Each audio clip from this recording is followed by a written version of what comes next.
dicho esto, cuando Valeria me invitó a dar la presentación, una presentación para ustedes los jóvenes, primero que nada no me pude negar, porque dijo jóvenes, que es mi talón de Aquiles. Bravo. Luego no me podía negar porque era Valeria. O sea,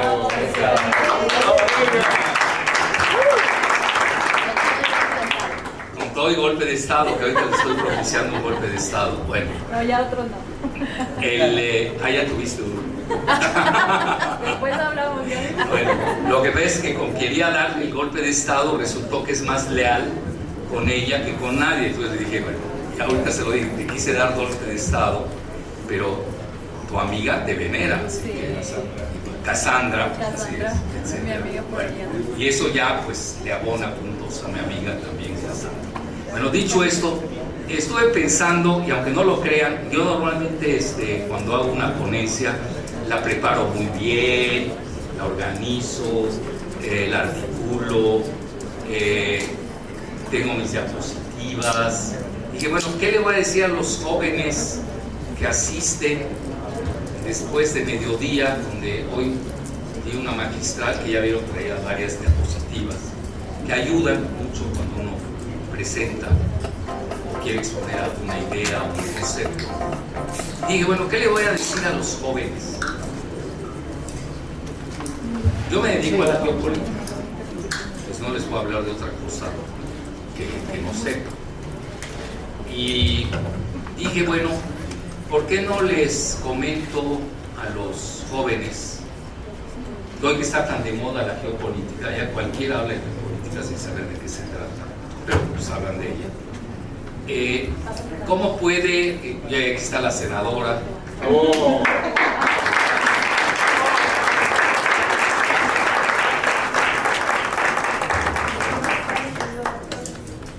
finalista, pero no digo a ella me entiende, finalista, nada más grábenlo ustedes y luego veremos de qué es finalista. Bueno, que hoy se puso candente. Bueno, para que vean que hay lenguajes crípticos muy interesantes. Entonces dije, ¿qué le puedo decir a los jóvenes? Yo imparto la cátedra de geopolítica en la UNAM desde hace, en posgrado, desde hace más de 20 años. Le ha ido bien ahora. Y esta es una manera, les voy a empezar a dejar secretos, porque vean, los jóvenes, yo fui joven como usted, sigo siendo joven mentalmente.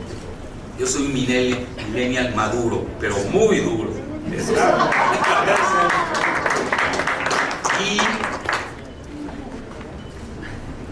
los jóvenes, lo entiendo, traen mucha prisa. Y el que debería tener prisa soy yo, que ya tengo 74 años, que no ustedes. Pero quieren comerse el mundo muy rápido.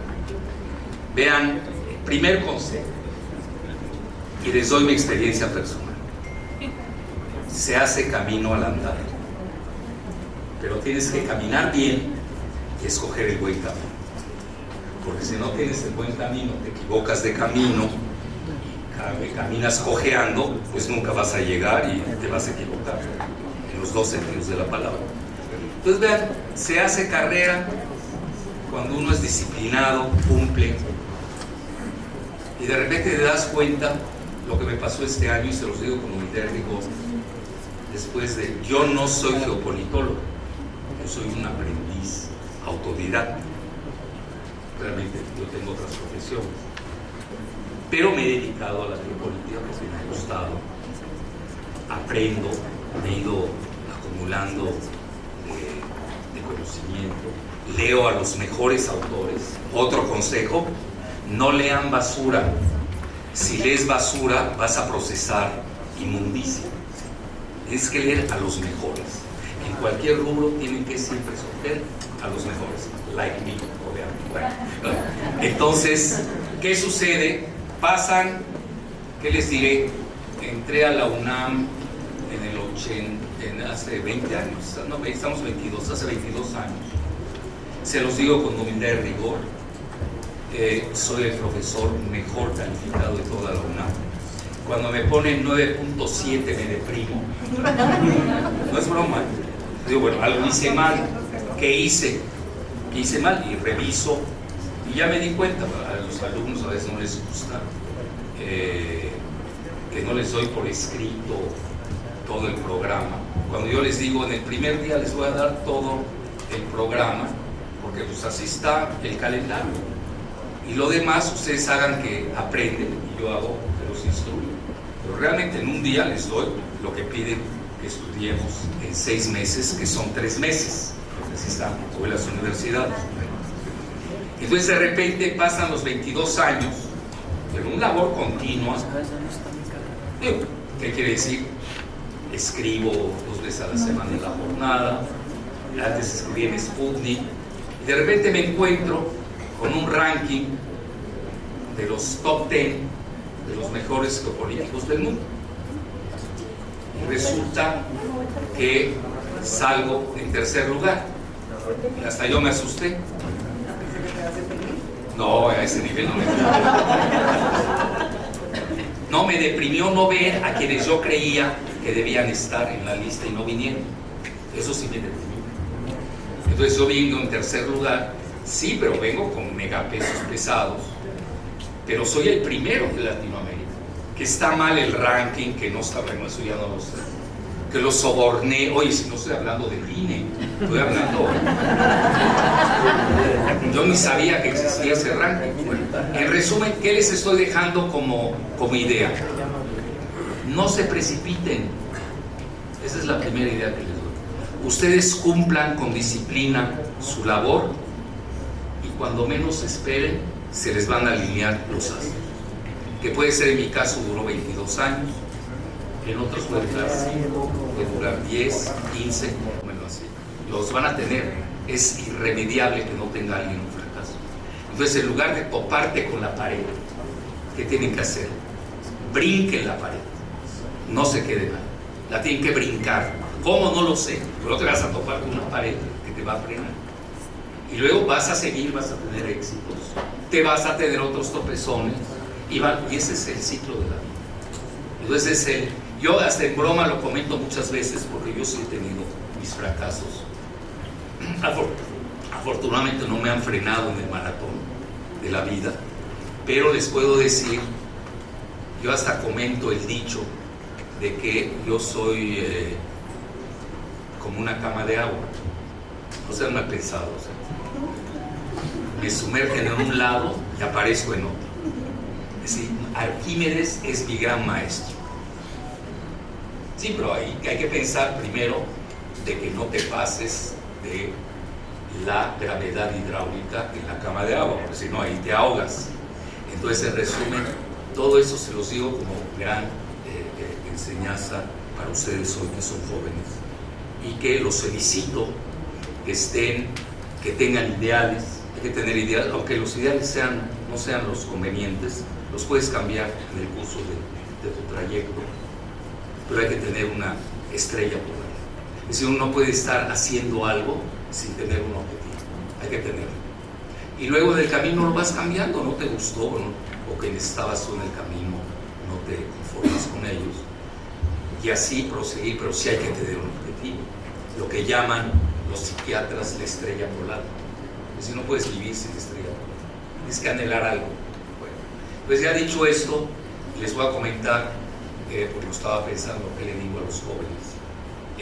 ¿Cuál puede ser para ustedes, que veo que les gusta, digo, ya venir esta hora postprandial, con hipoglicemia, a escuchar a Jalife? O sea, o eres masoquista o te gusta mucho la geopolítica, o las dos. Bueno, ya escuchar a Jalife es todo un masoquismo congénito. Entonces, pues les voy a dar el método que tienen que abordar ustedes como jóvenes, para que ustedes mismos hagan sus propios análisis y no dependan de los demás. Ahora, en la coyuntura actual, como un joven letrado, imagino que es un letrado, tiene que leer la geopolítica mundial? Que sí, ¿qué está pasando? Primero que nada les adelanto y no les quiero romper su esperanza de vida, pero estamos al borde de una tercera guerra mundial que es nuclear. Yo entiendo que en Latinoamérica, por fortuna, somos muy, o si no estás a favor de Disneylandia, estás a favor de Disney World. Pero al final uno está en Fort Lauderdale, el otro está en cerca de Hollywood.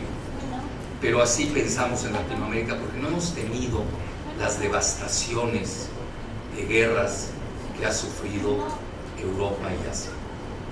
Realmente en ese sentido, con todo y los bemoles y las tragedias que ha tenido Latinoamérica, somos relativamente afortunados de no haber padecido ni la Primera ni la Segunda Guerra Mundial. Vean, hoy hay 16 o 17, depende de quién los cuente y cómo los cuente, guerras en el mundo. Se habla de una, nada más de una, de la de Ucrania. Las otras, ¿y quién se acuerda? Es importante decirles, bueno, ¿y por qué? Pues de ahí tienen ustedes un esquema. Entonces, ¿cuál es la importancia de Ucrania? Pues importancia que hay que entender, aunque ustedes no sepan mucho de militarismo y de derivados financieros y todo lo que se está dando, lo que tienen que entender es que ahí se está dando la fractura del mundo, que hoy lo tenemos dividido en dos regiones, una que es la Estados Unidos, la OTAN y la Unión Europea, y enfrente tienen a la alianza de Rusia y China. Y el mundo está literalmente fracturado. Es más, ustedes me preguntan, Kiev hoy es el nuevo muro de Berlín, curiosamente.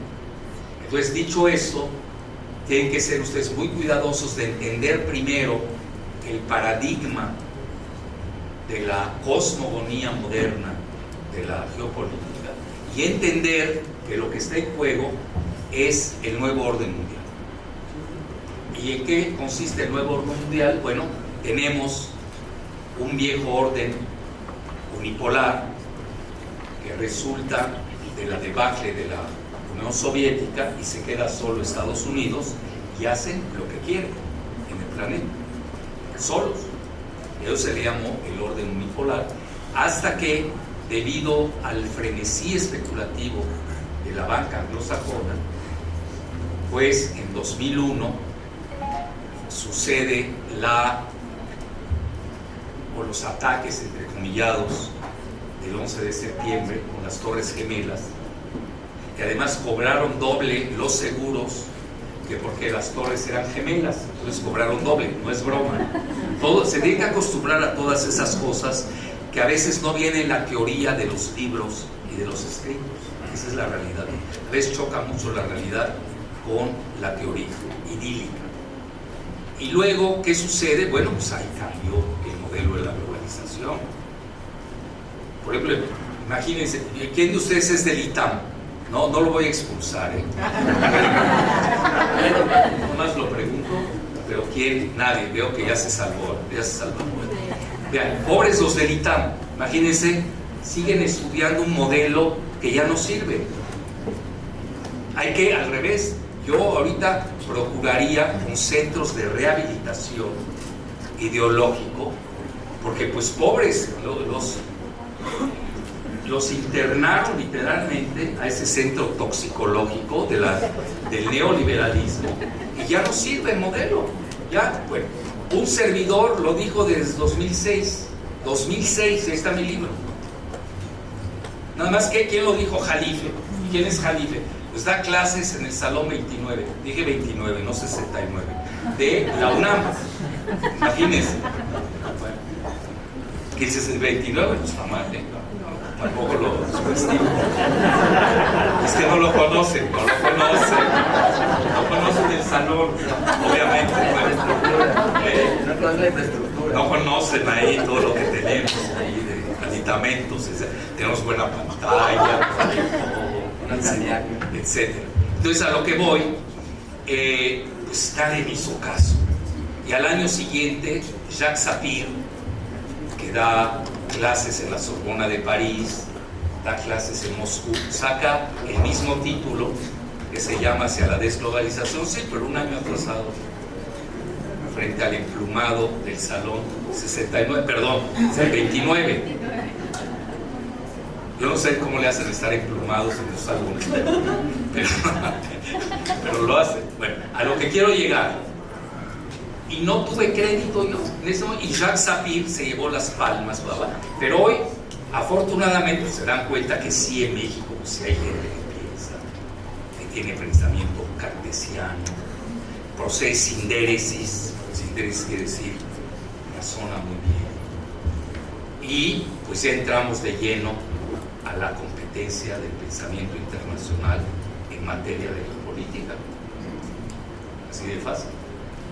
Y por ejemplo, yo ya era comentarista de CNN, comentarista luego de Sputnik, ahora el hijo de Krause, el hijo, ya sacó su lista, que los que escribimos en Sputnik los deben perseguir. No es broma, que apoyamos a un régimen totalitario. Bueno, y yo hago la pregunta, y yo que estuve 20 años en CNN, ¿qué van a hacer? ¿Cómo equilibramos eso? Ni modo. Bueno, esa es la lista de Krausito, ¿no? Que es limítrofe, traducido al inglés borderline, que tiene un significado muy fuerte en psiquiatría. Bueno, entonces, dicho esto, el mundo va avanzando y en 2008 tenemos la grave crisis del modelo de la globalización. ¿Y por qué habíamos previsto que ya el modelo de la globalización estaba muerto desde el 2001 con las Torres Gemelas? Pues por una sencilla razón. Si uno estudia bien el modelo de la globalización, y les hago el paréntesis, no es para presumir, bueno, que de paso presumas otra cosa, pero no es para presumir. A mí me invitó la Universidad Alemana de Treveris a impartir cursos de globalización, y yo en ese momento confieso públicamente mi pecado capital. Era comentarista de un programa Eco de Televisa. Confesé mi pecado capital. Y en el catolicismo aceptan la redención.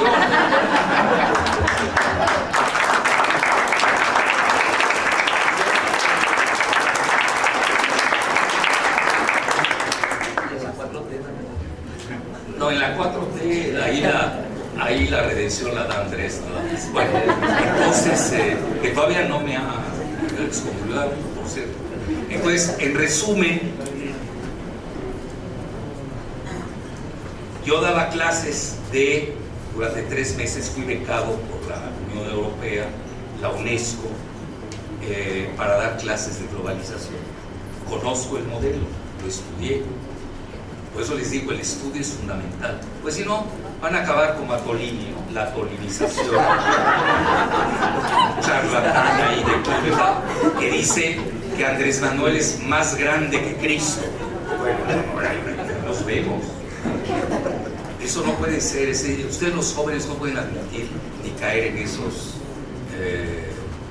excesos. No, eso ya es exceso de locos. Bueno, entonces y yo me acuerdo en Televisa, porque yo era muy crítico del modelo de la globalización, el amigo mío que estaba ahí, no voy a decir nombres porque si no va a estar peor que el sismo de antier.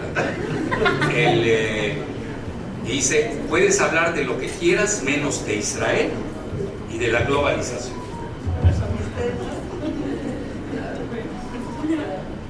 Así de fácil. Bueno, para que vean ustedes, el mundo real no es el mundo que ustedes imaginan.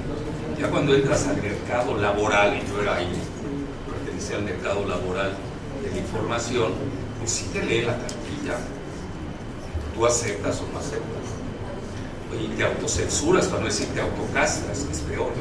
Entonces, y yo era bien portado, muy disciplinado, aunque si me ven así, bravo, no es nada.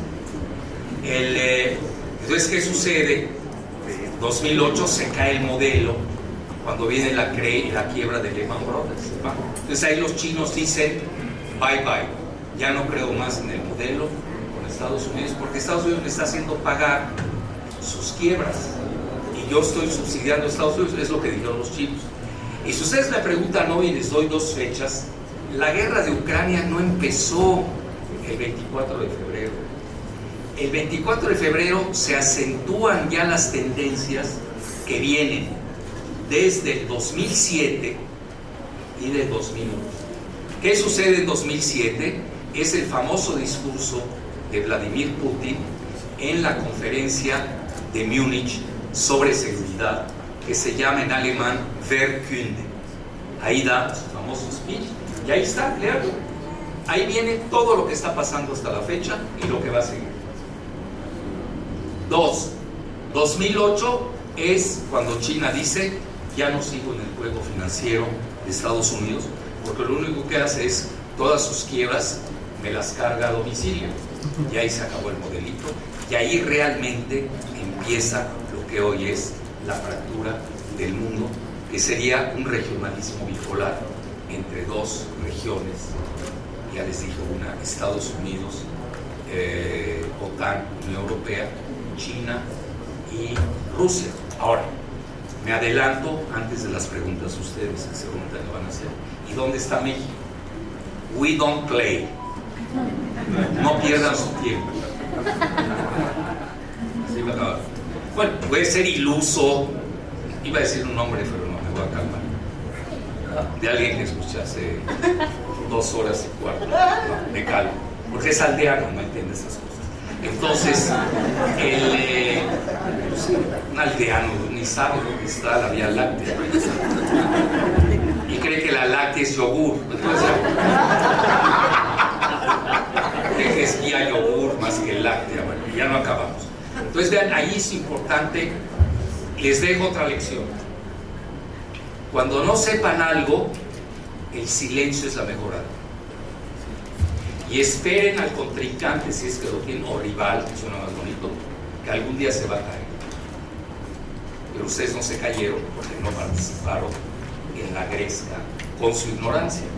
Y eso ya es una gran ganancia. Y la otra, si están seguros con su conocimiento, después de haber leído, teniendo bibliografía, datos duros, láncense, defiendan sus ideas. Es lo que yo digo, ya no cuando tienes los pelos de la burra en la mano, cuando tienes a la burra entera en la mano. Oye, burra me refería al animal. ¿A qué te refieres? Bueno, entonces hay que tener mucho cuidado. Eso también es muy importante, saber cuándo tienen que ser ustedes estratégicos. No puede caer a locas, opinar de todo a todo el tiempo. Tienen que saber administrarse, administrar el conocimiento. A veces hay que hablar poco, es mejor que hablar mucho. Entonces, hasta ahí les dejo más o menos el panorama de la guerra de Ucrania, que realmente empieza en 2007 y 2008. Estaba cantada y, como diría de la Biblia, estaba escrita. Y en segundo término, hay que tener metodología. Hay que tener método. Yo el método que propongo, que a mí me ha dado excelentes resultados, a tal grado que dice, no es que Jalife le atinó, no es cierto, yo no le atino. Esto no es Tim Marín de doping, güey. Eso yo lo hacía porque tenía 3 años. A esas alturas, usted 74, después de haber leído tanto, seguir con el Tim Marín de doping, güey, no puedes hacerlo. Tienes que tener método. Entonces yo sí tengo método, tengo que reconocer. No lo he llevado a registro de autor, ni tengo copyright, porque tampoco me interesa. Pero todo el mundo sabe que sí tengo método. Y es lo que les voy a proponer. No necesariamente lo tienen que seguir, pero pruébenlo. Ya aquí ya la señorita ya está con mi método, antes de empezar. Entonces, el primer dato, sean dialécticos. Hoy, como está conformado el mundo, está bien, escucha Televisa, si eres masoquista. Es decir, no se asusten que alguien escuche Televisa. Al revés, qué bueno, otro menos. Bueno, entonces, la segunda, sean dialécticos. El pensamiento dialéctico existe desde Heráclito, antes de los socráticos. ¿Cuál es el pensamiento dialéctico? Hay tesis, escuchamos la tesis de este bloque que estamos hablando, Estados Unidos, OTAN, Unión Europea. Entiendo, no pueden leer todo, entiendo. Tienen que saber escoger también sus lecturas. Pues no vas a leer todos los periódicos de Estados Unidos, todos los periódicos de Gran Bretaña y todos los periódicos, ¿cuántos son? 27 o 25 de la Unión Europea, no acabas. Tienes que escoger a los más preponderantes, los que realmente marcan la tónica del concierto político en esa área. Pues ustedes preguntan, ¿Qué lees tú de Estados Unidos? Bueno, yo leo muchas cosas, pero realmente sí trato de equilibrarlo. Leo Wall Street Journal, leo Washington Post, leo el New York Times. De Gran Bretaña, casi toda la prensa británica la leo, y desde hace mucho leo el Financial Times, pero también leo finanzas. ¿Por qué? Porque el mundo anglosajón es muy financierista, no es economicista. Hoy lo decía en la conferencia magistral a mediodía, gran defecto de Latinoamérica. Tenemos dos graves defectos metodológicos. Uno, somos empedernidamente economicistas, tenemos grandes economistas, pero no tenemos financieros, y ahí es donde nos meten todos los goles. Segunda, no tenemos centros realmente de pensamiento estadístico como los tiene. Imagínense, yo tengo que buscar el World Factbook de la CIA para buscar datos sobre Latinoamérica. Imagínense lo sesgado que está. No los tenemos en Latinoamérica. Imagínense el INEGI saca el índice Gini desde Fox, porque no conviene mostrar el grado de disparidad que hay entre pobreza y riqueza en México. Imagínense cuántos años estamos atrasados. Y en estadística, ustedes lo tienen en Estados Unidos, lo ven, hasta la deuda de Estados Unidos la tienen al segundo. Ya la tienen en la pantalla, aquellos que han viajado a Nueva York, lo tienen ahí en la plaza principal que tienen allá en Nueva York. Ahí en la pantalla. El número de nacimientos en el mundo, ahí lo tienen, por segundo. Nosotros aquí, bueno, ya no quiero decir cosas, sería muy duro. Pues tenemos estadísticas muy chafas. Y si no tenemos un buen centro de estadístico para Latinoamérica, pues vamos a seguir padeciendo de una gran dependencia de la numerología. Y ahí es donde nos dominan en gran parte. Yo entiendo, por ejemplo, pues no sé chino, pues ni modo, pero sí están los periódicos chinos en inglés. Incluso hay una agencia Xinhua en español, la pueden ver. Si no tiene ningún pretexto para no equilibrar su pensamiento. Entonces ya desde el punto de vista de, bueno, yo desde pequeño siempre he leído Le Monde, en francés, porque además mi familia es francófona, francófila, ya no lo leo porque me queda pequeño Le Monde. Me dice, ¿cómo? Pues sí, ya están totalmente rebasados. Hoy tienes ya periódicos, y eso les hablo de periódicos, no les estoy hablando de think tanks.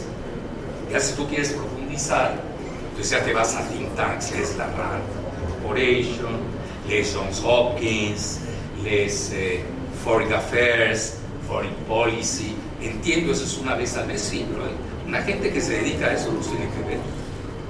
Yo estoy suscrito a ello.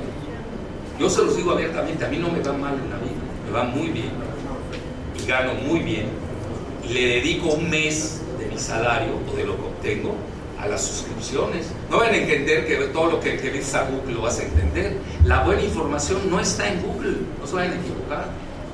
Tienen que tener suscripciones muy bien selectivas y seleccionadas para obtener cierto tipo de datos y llegar a su Big Data cerebral. Pues si no tienes Big Data cerebral, ¿cómo armas un blockchain de un tipo de hipótesis? Nunca lo vas a poder hacer. Bueno, eso es de lado. Y vean, de repente, cuando hay un problema regional, entonces sí, uso los grandes, que les acabo de comentar de este lado, y me voy a la cuestión regional. Oye, si el asunto, hay un problema en Turquía, pues recurro a los periódicos de Turquía. No sé si les estoy explicando. Pero sin perder de vista todo este organigrama a nivel global. Y del lado de China y de Rusia, bueno, tienen ustedes Sputnik, tienen Russia Today, que están censurados en la Unión Europea. A ver, ¿por qué creen que los censuran? ¿Por qué creen que los censuran? Pues obviamente no les conviene que esa opinión hunda en el mundo occidental. Y obviamente si hay algún problema específico, por ejemplo en Taiwán, pues buscas los periódicos de Taiwán.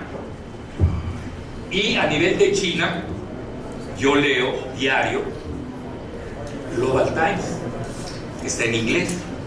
A veces, si soy más sofisticado, leo China Daily. A veces no tiene uno el tiempo, hay que reconocerlo. Hay que saber leer, porque no puedes leer todo. Tienes que saber seleccionar tus lecturas. Yo les estoy dando secretos casi de Estado. Entonces, y la India, yo ya empiezo a leer a la India. porque India es una gran potencia. Ya está al segundo nivel, lo hablábamos con el presidente Zelaya y aquí con mi amigo Gerardo, lo estábamos hablando, ¿te acuerdas, no? De cómo hay que, te caigan mal o bien, aquí no estamos hablando de, oye, tú no lees por placer, yo estoy leyendo poesía, yo estoy leyendo canciones, estás leyendo los puntos de vista de los bloques o de los intereses a quienes corresponde la opinión que tienes que tener, ¿no? Entonces ya que vas a la antítesis, es decir, la opinión diferente, y ya tú creas tu propia síntesis. Entonces, ustedes mismos pueden crear su propia, al final, su propia opinión. Entonces es lo primero que les daría como pensamiento. Casi que estoy pasando secretos de una profesión. Ojalá alguien me hubiera tocado un jalife cuando yo tenía de 20 a 30 años que me estuviera diciendo eso, porque yo perdí hasta la vista leyendo basura. Pierdes mucho tiempo leyendo basura, créanme. Yo, por ejemplo, ahora tú me dices, oye, ¿ya viste este artículo de Reforma? Oye,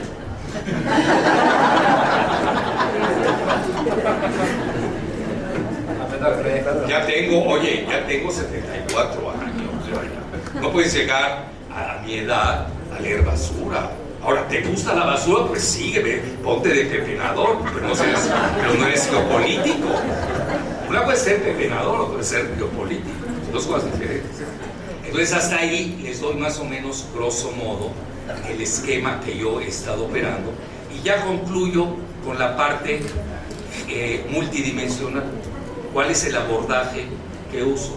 Que me ha dado muchos dividendos, pero en todos los rubros del pensamiento, y hoy que estamos en una torre de Babel de especialidades, es muy difícil saber tanto de todo. Es imposible.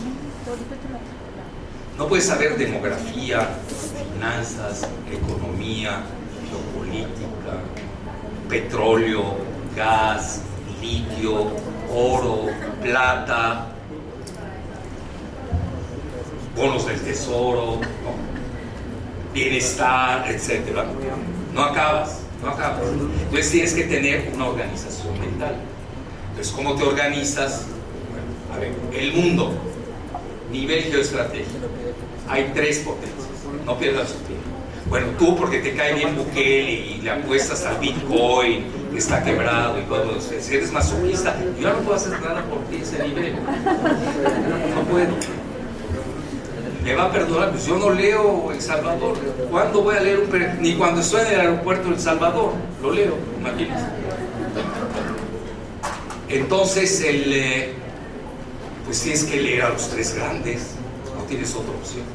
Y así lo divide el mismo Pentágono de Estados Unidos, que hay 3 potencias, que son Estados Unidos, Rusia y China, y se manejan en un concepto que es muy fuerte, que obviamente para eso tienen que estudiar y haber llegado a ese nivel, que lo aceptan los 3 grandes, que se llama estabilidad estratégica. Hoy el mundo se da la estabilidad entre esos 3. ¿Y por qué el mundo está como está? Porque se rompió la estabilidad estratégica. Por eso es muy peligroso. ¿Y hoy qué pasó? Que Estados Unidos quería hacer un G2, dependiendo de qué pensador estamos hablando allá. Zbigniew Brzezinski, que era el asesor de seguridad nacional de Jimmy Carter, quería un G2 de Estados Unidos con China contra Rusia. Luego Kissinger estaba pregonando un G2 de Estados Unidos con Rusia contra China. Recuerden ustedes que en la década de los 70, cuando visita Nixon en 71 a China y la sacan de la órbita de la Unión Soviética, ahí se creó un G2 de facto, pero contra la URSS. Interesante. Y tenemos la voltereta hoy de Kissinger, que pregonaba, obviamente ya no le hicieron caso más con la guerra en Ucrania, de un G2 de Estados Unidos aliado con Rusia contra China. ¿Y saben qué resultó? Sí resultó un G2, pero de China y Rusia contra Estados Unidos. Entonces, quien queda aislado es Estados Unidos. Fíjense la paradoja, lo que son bueno, esas cosas también hay que saberlas leer, porque tú puedes tener la información, la tienes enfrente y no la sabes procesar, porque no tienes buena teoría, no tienes buena no tienes buen método, no tienes buena síntesis, no tienes prospectiva. También hay que ver las cosas de 3 o 4 maneras: el plazo inmediato, el corto plazo, el mediano plazo y el largo plazo. Y les cuento una anécdota. Yo, por razones del destino, soy conferencista invitado especial del Instituto de Investigaciones Económicas de la UNAM, donde tengo el título de árbitro. Ya lo tengo desde hace 25 años. ¿Árbitro de qué? Ni lo sé, pero me conviene, el título me conviene. Entonces, mi pasaporte, con eso puedo dar conferencias, ¿sí me entiendes? Ahora tú me preguntas, oye, ¿y qué has arbitrado? En mi vida he arbitrado algo, pero en un partido de béisbol. ¿Qué árbitro de qué? Bueno, en resumen, se supone que un árbitro ve las publicaciones, las califica, y dice: esta sí pasa, este como es de PAN, pues no pasa, este como es de Morena, adelante, del PT, bueno, es el mejor, etc.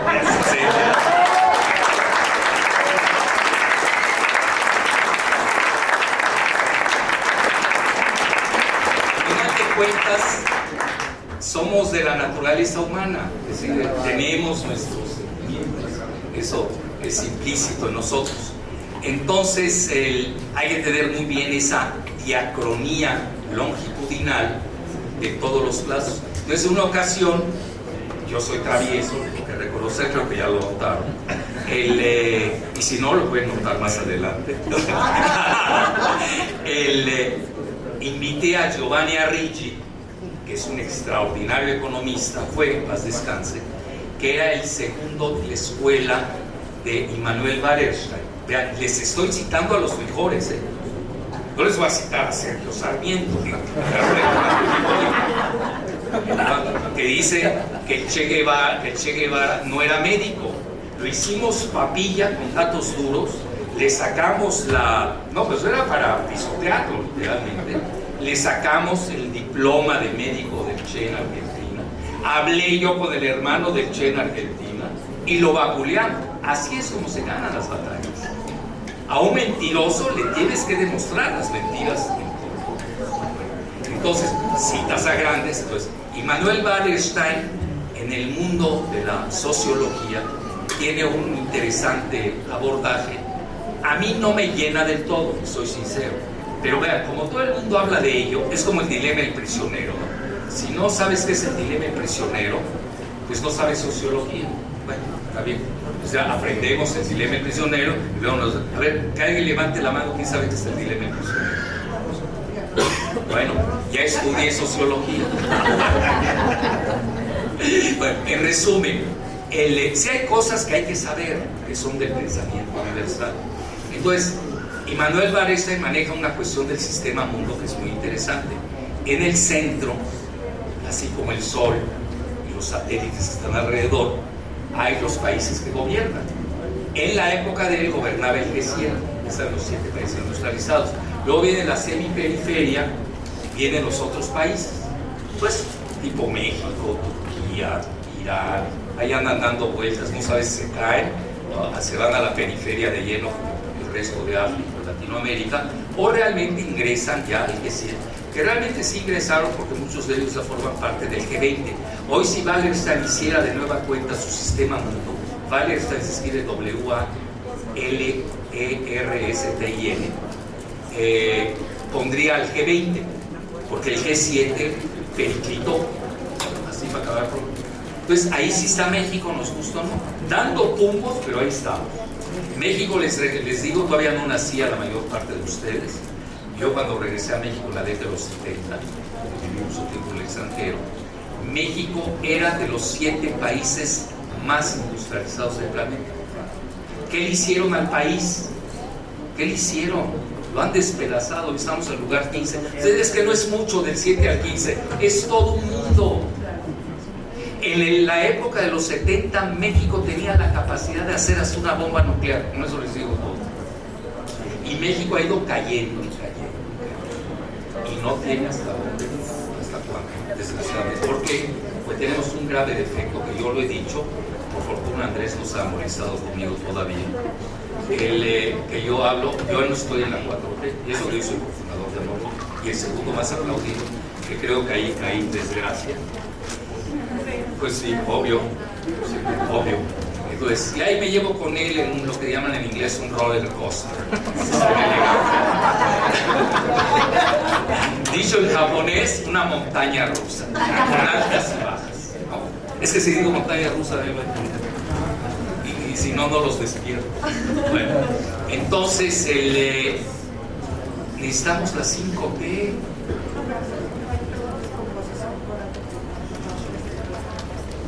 A ver, tú dilo.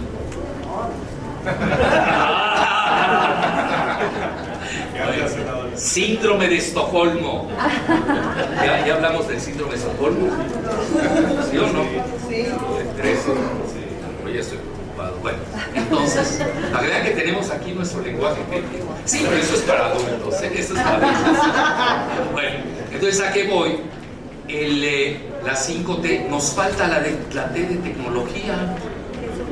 Es decir, si no tenemos tecnología, olvídense. Con todo y el bienestar y los guimis y los matraqueros de una de las corcholatas, por eso no llegas a la esquina. Vean, Sudcorea, siempre doy el ejemplo, porque me tocó vivir. Sudcorea mide más o menos lo de Chiapas, 100.000 kilómetros cuadrados. ¿Qué pasó? Nada. No, perdón. Y espantar, cabrón. No es que creía que venía por la 4T. Y yo ya soy la 5T. Pero no por T de Tabasco, que puede ser. No, por la T de tecnología. Entonces, Sudcorea le dedicó todo a la educación. Usted le preguntan a los gobernantes de Sudcorea cuál es la piedra de toque del país. Es la educación. Bueno, y aquí tenemos a Elvester Gordillo. ¿Cómo vas a avanzar? Entonces, la educación es lo básico, porque a partir de ahí mueves todo lo demás. Investigación, desarrollo, tecnología. Y vean, hoy Sudcorea tiene la segunda empresa de chips del mundo. Hoy estamos en una guerra de chips. La primera la tiene Taiwán, 60%, y en segundo lugar viene Sudcorea con Samsung. Y China viene hasta el tercer lugar. Pero China hábilmente tiene dos características, ¿no? Eso también hay que saberlo leer. Uno se mete a leer chips, ya perdió China. Se lo dan a uno en Televisa y dice, ya perdió China, y 8 columnas. Tipo lo que hicieron con Margolis, ya saben, todo lo de Netflix, y el operativo del pobre Vallarta y Florence Cassés, montajes. Nada más que no hacen los buenos montajes, hacen otro tipo de montajes, por desgracia. Entonces, en resumen, esa es la que hace China. Ha distribuido su supply chain, no tengo que apantallar que es inglés, entonces, su cadena de abasto, y lo tiene distribuido en varios países, de los 10 países del bloque asiático, que se llama el ASEAN. Y le ha ido muy bien, por eso no le ha pegado mucho, mientras que Estados Unidos sí tiene problemas. Pues si me hay una guerra entre China y Taiwán, se acabó Estados Unidos y todo lo que tiene que ver con los chinos. No están pensando en México, que ahora ya tienen su terminal, le llaman nearshoring. Ya saben que había offshore, que estaba lejos de la costa, ahora hay inshore, que es adentro, y el nearshore, que es México. Entonces aquí supuestamente van a querer invertir 52,000 millones de dólares precisamente para suplir esa dependencia que tiene con Taiwán. Pero China iba a la otra parte cuando uno sí sabe leer qué son los chips. Taiwán no ha ido a la Luna, no ha ido al lado oscuro de la Luna, no ha viajado a Marte.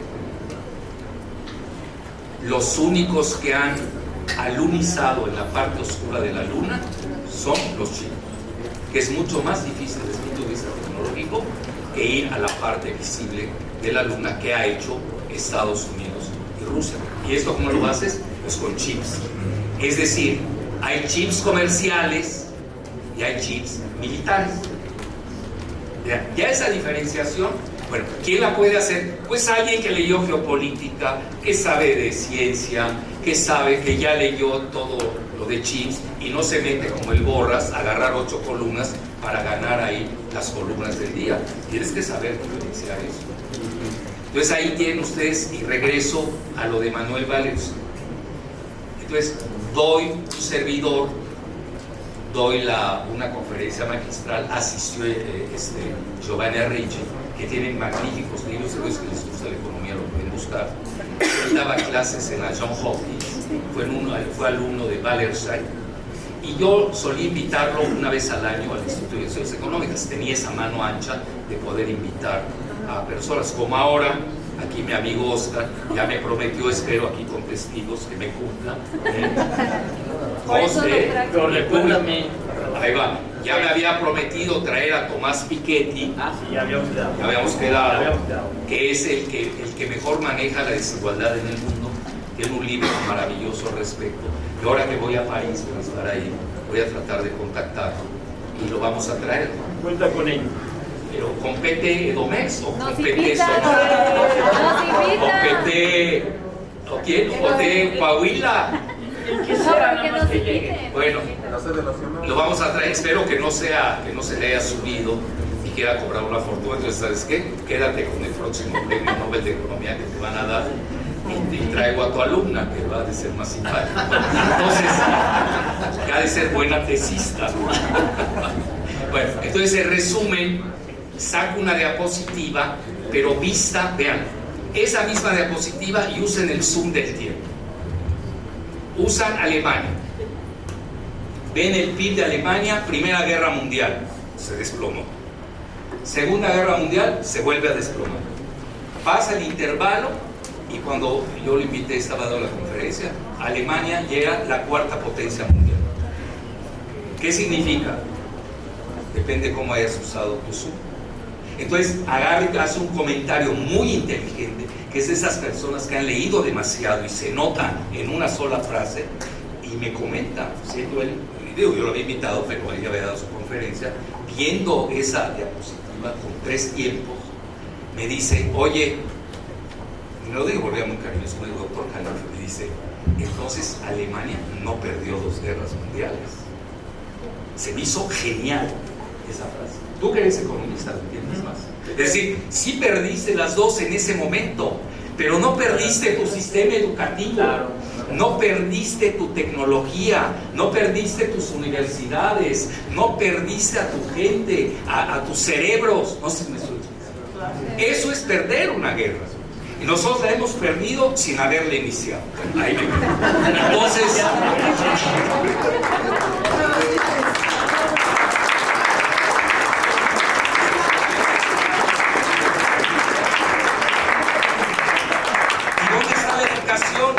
tenemos que empezar a exigir ese rubro.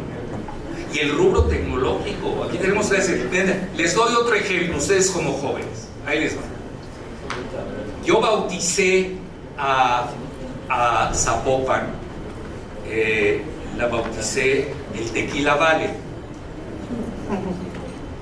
porque ya saben que en California tiene el Silicon Valley, donde están las grandes empresas, que son las que manejan la bolsa de Nueva York, todo lo que es el GAFAM, ya saben, Google, Amazon, Facebook, Apple y Microsoft, ¿no?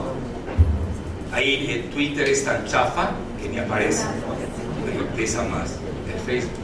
Bueno, entonces a lo que quiero llegar, pero estás hablando de una empresa, les digo nada más una, Amazon, tiene su valor en mercado, market capitalization. Vean cómo los estoy apantallando sabiendo inglés. Moraleja, tienen que saber inglés. No hay de otra, ¿eh? Tienes que aprender el inglés antes que el español. No es broma, porque es el idioma con el que te mueves.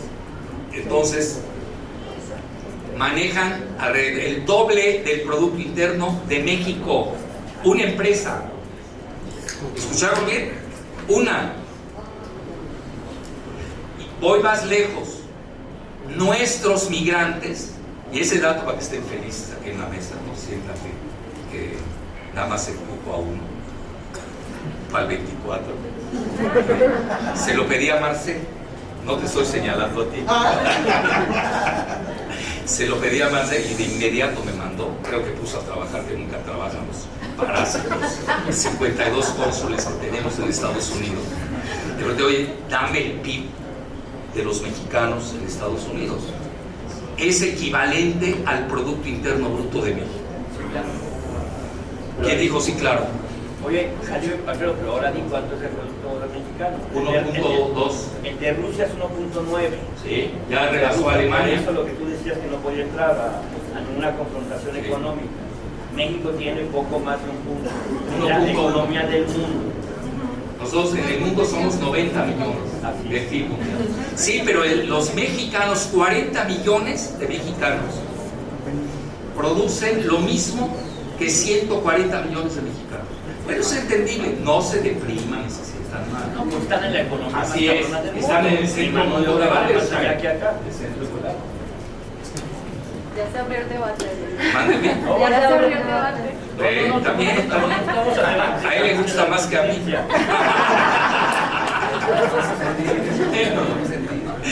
Entonces, llego a esto con los salarios de Silicon Valley. El mismo mexicano que en Silicon Valley les cobra al mes $20,000 y hasta $40,000. No estoy diciendo con eso que se me larguen de aquí y se vayan a Silicon Valley a hacer cola. Ese mismo mexicano, si viene a Zapopan a hacer lo mismo, le pagan 80,000 pesos, $4,000. ¿Sí? No se me estoy explicando. Es decir, también dónde trabajas pesa. Entonces, eso sí se los quería dejar. Y ya para concluir, porque los veo muy calientes. Es que los veo muy calientes. Fríos no los veo. Bueno, sigo con la cuestión. No, pero a mí me fascinó. Imagínense para mí el aprendizaje hace 15 años. Yo apenas estaba ingresando a ese mundo de estos grandes pensadores. Que me dice, con una lectura, y me dice que nunca se me va a olvidar. ¿Ustedes cuál de las anécdotas están impactadas más? Esa de Giovanni Arnuz. Dice, entonces no perdieron ni la Primera ni la Segunda Guerra Mundial. ¿Te gusta esto o no? Me define claramente la simulación de la nueva recomposición del mundo. La recomposición del mundo no es militar, no es territorial solamente. Es multidimensional. Y economía. Si no hay eso, pues no, como ahora se está moviendo. Y tecnológica. Yo sería lo que le pediría a Alfredo que dijera es en qué, si me dice que no es adivino, que lo vengo diciendo hace si me dice que no es ya adivino, pasó. no es cierto. Bueno, así no es adivino, pero usa métodos. Usas un método científico de análisis que te permite saber cuál es el futuro en diversos escenarios. Prospectivista y tendencia. ¿Cuál va a ser la nueva recomposición económica una vez que termine la guerra de Rusia con Ucrania, una vez que pasen las elecciones de Estados Unidos, una vez que se gane Brasil con Lula? No, espérate, cabrón. Está bien, pues ya con esos tres. Somos cuates. nos apreciamos. Pero vas a traer con más piquete. Ya lo tienen, ¿eh? Ya lo acordamos. Ahorita voy la primera semana de diciembre, lo voy a traer. Bueno, entonces en resumen, el otro abordaje, bueno, no, te contesto rápido. China, en primer lugar, y se va a disparar. Bueno, China entra fuerte, pues ya desde el 25. En el 30 se desprende literalmente. Traen el modelo de la autarquía, que es la autosuficiencia en todo. Y ya no lo van a poder alcanzar. Se les va. Europa se viene abajo. Es la gran perdedora. Es la gran perdedora. Es la gran perdedora de la Unión Europea. ¿Cómo colocamos a América Latina para que no sean perdedores y pueda ser ganador? Con el vencedor. Vale. Vean que es útil soy. La respuesta es China. Bueno, pero no está tan fácil. Díselo a Gerardo. Ya lo discutimos, ¿no? A ver, como Honduras, la presidenta quiere jalar con China y al final le dijeron, relax. Claro. Hay una base militar visible de Estados Unidos en Honduras. ¿Cuántas invisibles eran? Todo el territorio. ¿Te escucha? ¿Cómo te mueves? Es decir, no, vean, otra cosa, no extrapolen los datos de aldea, aunque sea muy bonita su aldea y maravillosa, primero no las extrapolen al Estado, y del Estado al país, y del país a la región, y de la región al mundo. No se equivoquen, porque hay diferentes etapas de desarrollo, diferentes culturas, diferentes idiosincrasias. Hay que tener mucho cuidado con eso. Hay países que aguantan, por ejemplo, un Irán que aguanta 50 años de boicot, una Cuba que aguanta 50 años de boicot. Y para que doy otro ejemplo, que no aguantaron 15 días, mejor me callo. Bueno, entonces, no, es que si no van a decir que estoy con la 4T, no. Yo soy 5T, ya quedamos. Entonces, en resumen, seguimos con la multidimensionalidad. Otro punto que hay que ver es la geopolítica. A ver, la geopolítica, a ver, no es lo mismo México, frontera con Estados Unidos, 3.000 kilómetros, y frontera con Belice y Guatemala, o frontera marítima que tenemos con el Caribe, en específico con Cuba. Es decir, y cuando ves bien los datos duros de México, yo siempre, hoy me vino a entrevistar y quedamos para otro día, de un periódico muy importante, que le llamó la atención que haya yo dicho eso, que México está en una cárcel geopolítica, lo cual es cierto. Por una razón, primero tenemos el TME, el Tratado México-Estados Unidos-Canadá. ¿Cómo te sales? Segunda, tienes la cobertura nuclear que te da el Comando Norte. A ver, ¿quién de ustedes ha oído escuchar del Comando Norte? A ver, Comando Norte es el que le da la cobertura nuclear a México de Estados Unidos y Canadá, se la dan a México, Puerto Rico y Bahamas. Es decir, esto está demasiado comprometido.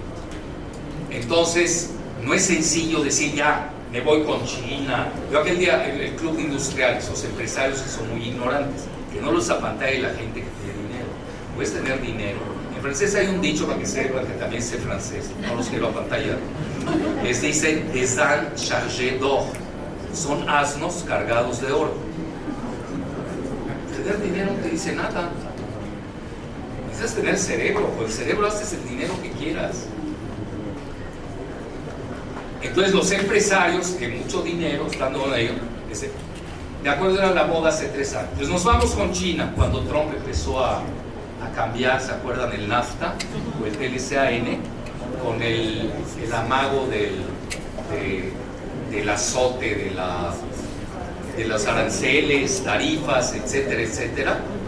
Y los empresarios mexicanos pues, no saben, son muy, pues como las ratas, ¿no? Son de reflejos condicionados, no usan más que el tercer cerebro, que es el reptilio, no llegan al cerebro superior.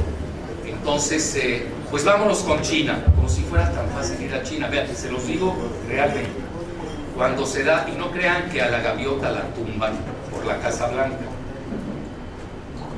Eso también hay que saber leer los escándalos. ¿Por qué sale ese escándalo en ese momento? A ver, ¿quién tomó el dron de la Casa de la Gaviota? Ya le estaban echando la culpa a Marcelo, de nueva cuenta. Bueno, lo que pasa es que Marcelo trae drones.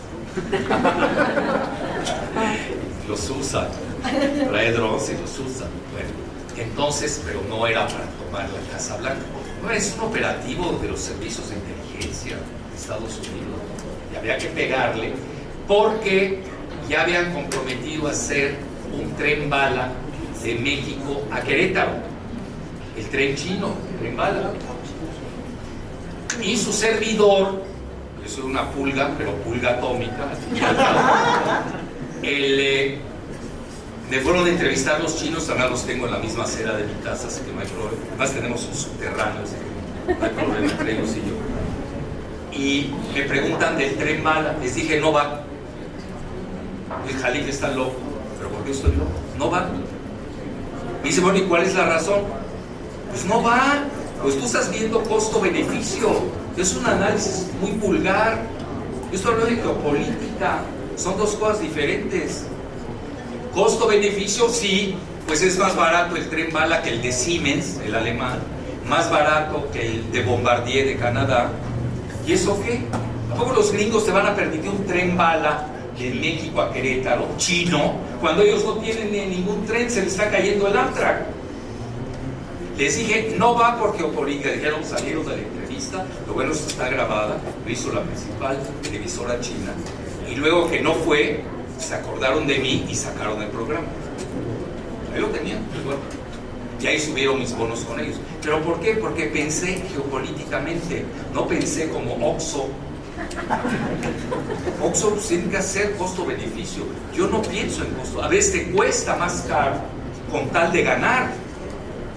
Es todo lo contrario, es otro pensamiento que no tiene nada que ver con la cuestión mercantilista. Es seguridad nacional, es posicionamiento, etcétera, etcétera. Eso es para que les estoy dando ejemplos también muy tangibles de cómo se maneja esto. Entonces, ahí tiene la cuestión geopolítica.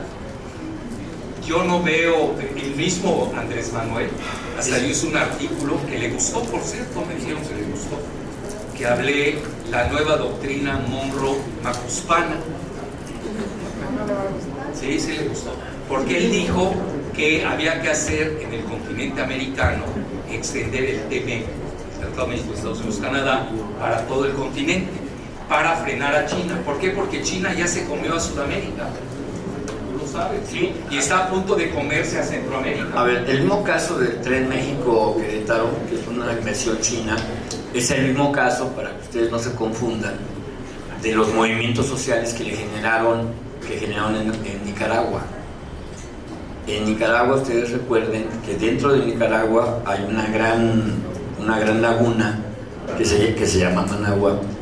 Es como una dona, y lo que los chinos pretendían hacer es otro canal de Panamá, para competir, y por eso le hicieron movimientos sociales a Daniel Ortega. Tampoco, pues, así, se incendiaron un día y el otro día acabaron, en el momento que decidiste que ya no iba a haber la inversión china. Pensar geopolíticamente es fundamental, no somos aldeanos. Tu aldea no es la parte sustancial, pero con todo respeto pues lo digo, que yo creo que es algo que nuestro compañero presidente, luego pues, no moverse en la geopolítica. Aprovecho aquí para decirles la propuesta que el presidente hizo para resolver el problema de la guerra, de meter a Francisco, al Papa Francisco, no es otra cosa más que un mensaje interno. Recuerden que la primera vez que este país tiene a un presidente que no es cristiano, que no es católico, entonces Andrés trae un diferendo con la Iglesia Católica. Él cree en Dios, pero no a través de la Iglesia Católica.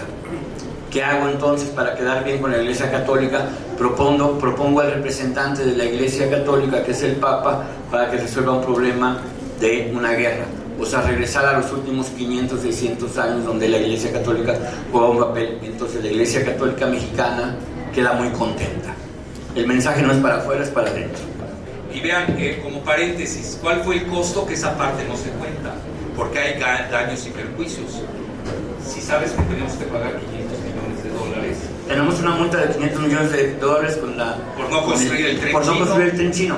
Oye, pues hay estudios de factibilidad, todo lo que eso te cuesta. Bueno, entonces ahí me sigo la parte geopolítica, luego la geoeconomía. Nos guste o no, ya hasta el mismo Andrés, a mí igual que yo, somos de la UNAM. Los socios, ustedes ven el logo de la UNAM, va desde el Río Bravo hasta la Antártida. A lo que voy. Y siempre el grupo del ITAM, que son los globalistas, neoliberales, neocoloniales, manejaron el concepto de Norteamérica. No es un lenguaje común y banal. Otra moraleja que les dé: busquen bien el significado de los términos, porque a veces los usamos y no sabemos ni qué. Vean, a mí cuando me tocó, que ahí sí era mi época de la cima con C, con Andrés, estaba en la oposición, pues fui a defender, fue uno de los que fuimos a defender el petróleo al Senado. Y lo primero que hice, porque todos los que querían entregar el petróleo mexicano del PAN y del PRI, se basaron en que la modernidad era entregarlo. Bueno, entonces, ¿qué hago yo? Lo primero, bueno, quiero saber qué quiere decir de modernidad. No es lo mismo la modernidad de Mario Fabio Beltrones, como él la define, que la modernidad que estoy leyendo en la Enciclopedia Británica o en la RAE. ¿Y saben qué quiere decir modernidad? La moda, lo que está en boga, esa es la modernidad. Y agarro y me pongo a ver qué estaba pasando en el mundo con el petróleo, y un artículo del portavoz del modelo del neoliberalismo globalista neocolonial, que es el Financial Times, donde saca que el mundo estaba yendo a la estatización del petróleo, no a la liberalización. Y ahí les tumbé su principal argumento. Claro, que valió sorbete, porque además por el mayoriteo en la Cámara de Diputados y en el Congreso, pues obviamente pasó y hicieron la famosa reforma energética. Entonces, ya casi para concluir, es también importante conocer el significado de las palabras, pues si uno se pone a hablar y ahí lo tumban a quien sea, al más pintado. Oye, no sabes ni usar el lenguaje. Ustedes saben qué feo se siente eso. Feo, ¿verdad? Le tumbas todo su argumento. Entonces ahí tienen otra, la cuestión demográfica, otro dato que tienen que estudiar en el método multidimensional. Y ahí, ¿por qué es tan importante? Vean, que parte del problema que tenemos con Estados Unidos es lo siguiente. Hoy los mexicanos representamos el 65% de los latinos. Y si ustedes ven el crecimiento demográfico de los mexicanos, es mucho mayor que el de los latinos no mexicanos. ¿Qué quiere decir eso? Ustedes revisan bien las curvas demográficas de Estados Unidos, los mexicanos centennials, están acá, en 5 o 10 años se van en forma exponencial a crecer, se van a disparar. Ya de hecho ya estás haciendo perspectiva. Pues en el momento que tú estás viendo el crecimiento de tu población, su promedio de edad, por ejemplo nosotros, ustedes, ¿por qué pesan tanto ustedes? Yo por ejemplo soy de la tercera edad, pero con tendencia a la primera. Como que no quiero, no acepto mi decadencia. Bueno, entonces somos el 1%, el 1%, no somos nadie. El promedio de edad de los mexicanos para que salgan felices es de 29 años. Aquel día lo revisé con Gerardo. Aplaudan, siéntanse.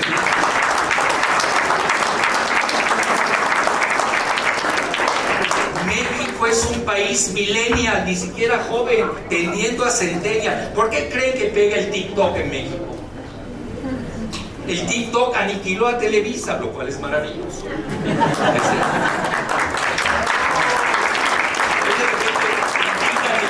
Es la manera de matar a Televisa y a las televisoras chayotecas. Entonces, 29 años de edad, y esa parte, con todo mi respeto, no lo está viendo la 4T.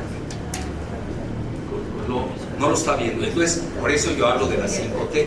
Hay que ver también la evolución, porque la demografía mexicana no es estática, es dinámica. Además tienes que ver cómo está creciendo. Y en Estados Unidos igual. Vean, hoy en Estados Unidos los blancos son el 60%. Problema de los blancos, el fentanilo. Ya se habla de una guerra del fentanilo que China está haciendo con los cárteles en México contra Estados Unidos. Sí, pero es lo que yo llamo la nueva guerra del opio, pero en reversa. Porque la guerra del opio se la propinó Estados Unidos y Gran Bretaña a China en el 1860 y 70, por ahí más o menos las fechas, y acabaron con China, la acabaron. Y hoy pareciera que les están devolviendo la misma tónica. Entonces, a lo que voy, todo eso hay que seguirlo, y ustedes se están dando cuenta cómo va disminuyendo la educación en Estados Unidos. Anda muy mal, no mal, pésimo, de ese tamaño. Entonces, ahí van viendo las tendencias, y ya les puedo hasta anunciar que en 10 años en Estados Unidos, si es que sigue vigente el país, estos son los escenarios, porque está implosionando por dentro y está verdaderamente fracturado. Es otra palabra que se usa mucho en México. Hay polarización. A ver, en Estados Unidos sí hay polarización. Tienes dos bloques muy bien asentados.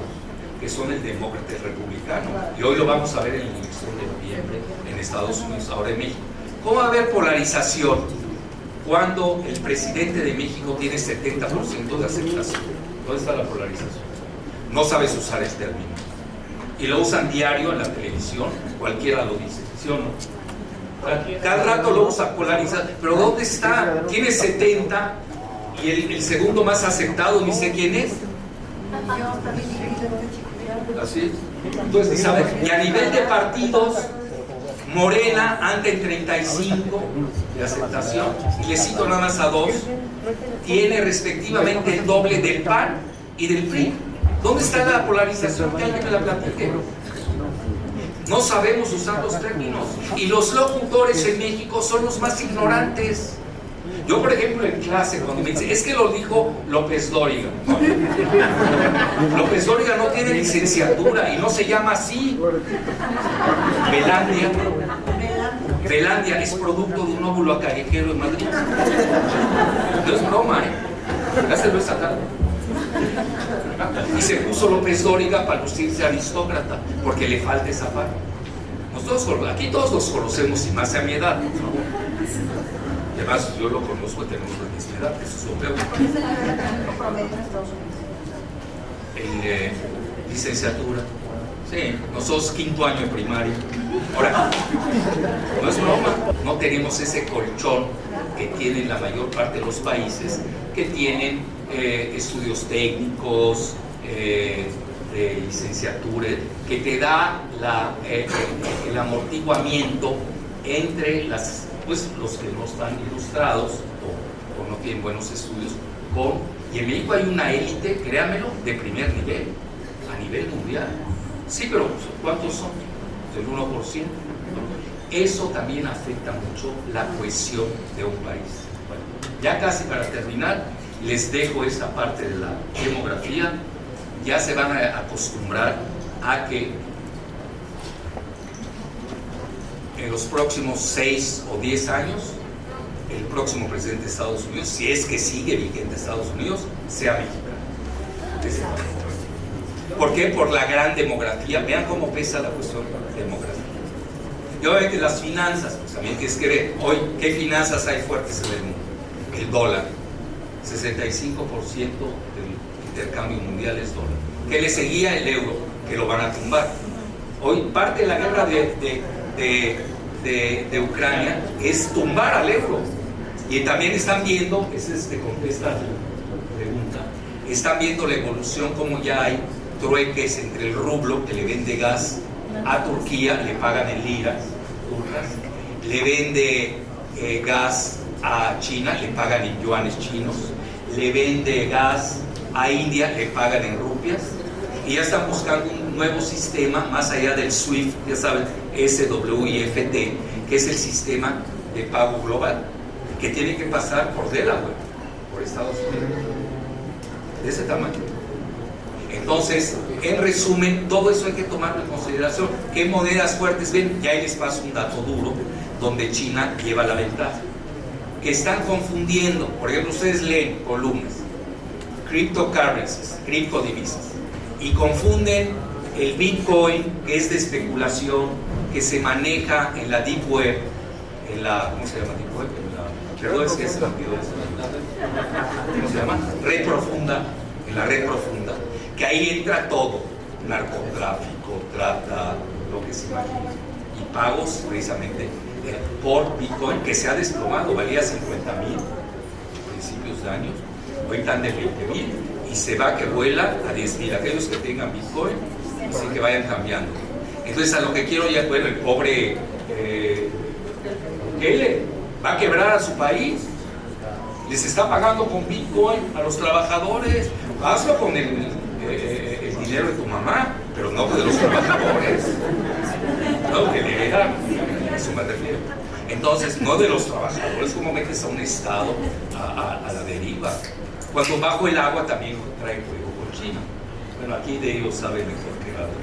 Entonces, a lo que quiero llegar, no confundir con las cryptocurrencies o las divisas digitales de los bancos centrales, es otra cosa.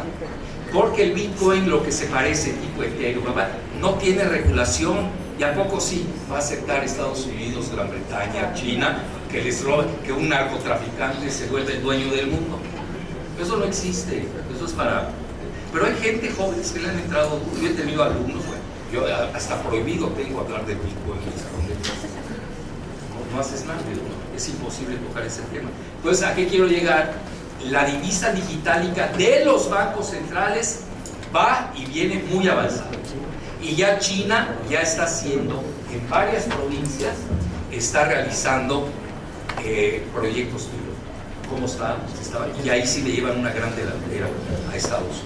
Entonces hay que tener mucho cuidado también. Ya ven, les hice dos diferenciaciones. ¿Estás hablando de chips? ¿De qué tipo de chips estás hablando? Militar, comercial. ¿Estás hablando de chips? ¿De cuál?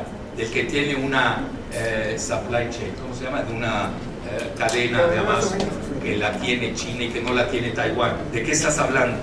Es decir, tiene sus matices muy importantes, y ahora igual se los acabo de dar en lo que se refiere al Bitcoin, que está desregulado con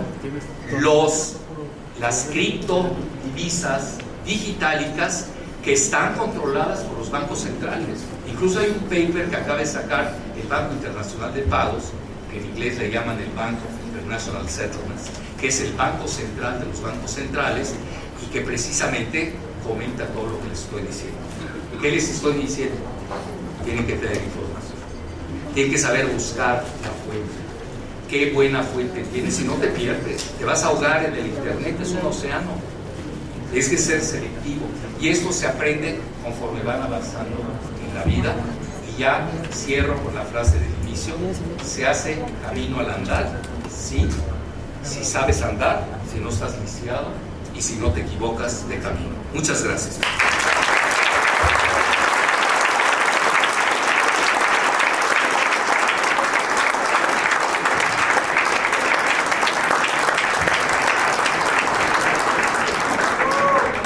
Pues muchas gracias a nuestro ponente, al doctor Alfredo Jalife. Oh,